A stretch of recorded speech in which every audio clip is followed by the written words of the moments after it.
Chcem vašu pozornosť upriamiť ešte na jednu formu hodnotenia, ktorú ja nazývam neoficiálne kombinované hodnotenie, a teda, ktorá rozširuje tie možnosti, ktoré vám dáva legislatíva, ale pritom je plne v súlade s legislatívou.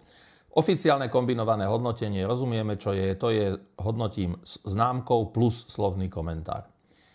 A neoficiálne slovné hodnotenie vznikne vtedy, keď ja jednu z tých foriem, známku alebo slovné, prehlásim za moju oficiálnu formu hodnotenia a tu napíšem do školského vzdelávacieho programu, napríklad napíšeme si, že táto škola hodnotí klasifikáciou.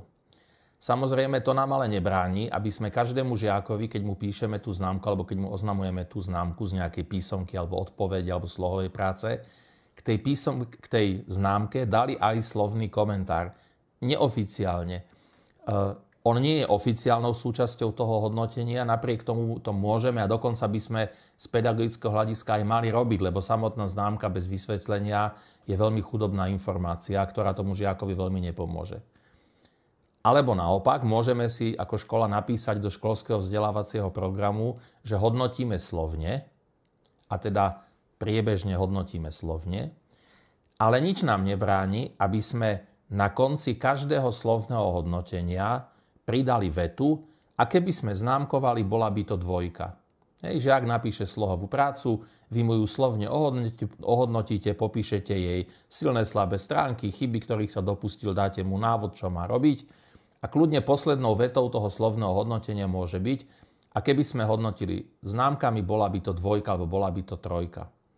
Čiže je to v podstate kombinované hodnotenie, známka plus slovné, ale iba jedna tá zložka je oficiálna, tú druhú tam pridávame neoficiálne. Rovnako súhrnné hodnotenie, teda vysvedčenie, škola môže mať napísané v školskom vzdelávacom programe, že hodnotí klasifikáciou. To znamená, že žiaci dostávajú vysvedčenia, na ktorých sú známky, ale nič vám nebráni podať žiakovi pravou rukou jeho vysvedčenie so známkami a ľavou rukou ešte jeden papier A4 vytlačenú, proste napísanú vo Worde vytlačenú, a povedať mu, milý Jakub, nech sa páči, tu máš vysvedčenie a tu som ti ešte napísala na druhý papier pár vied, aby si lepšie rozumel, prečo máš také známky, aké máš. Čiže nám legislatíva nezakazuje tomu žiakovi dať, hoci aj písomne, nejaké slovné hodnotenie, aj v prípade, keď to nemáme oficiálne deklarované ako formu hodnotenia. Ona to vtedy nebude oficiálna súčasť toho hodnotenia, teoreticky by to ten žiak mohol zobrať, pokročiť a hodiť do koša, ale on to určite neurobí, lebo jednak sme rodičom na poslednom z rodičovskom stretnutí povedali, že deti donesú s vysvedčením ešte jeden papier, takže rodičia sa na ten papier budú pýtať. A jednak si myslím, že väčšina žiakov bude zvedavých, čo sme im tam napísali. Takže to je tiež možnosť, ako urobiť kombinované hodnotenie neoficiálne. A takisto existuje ten opačný variant, že škola povie, hodnotíme slovne. To znamená, na vysvedčení budú slovné hodnotenia, ale v každé to slovné hodnotenie môže obsahovať, povedzme, poslednú vetu a keby sme známkovali, mala by Lucia z matematiky jednotku. Hej? Čiže, no a teraz prečo to robiť takto a prečo si teda rovno nedať oficiálne do toho školského vzdelávacieho programu, že hodnotíme kombinovanie?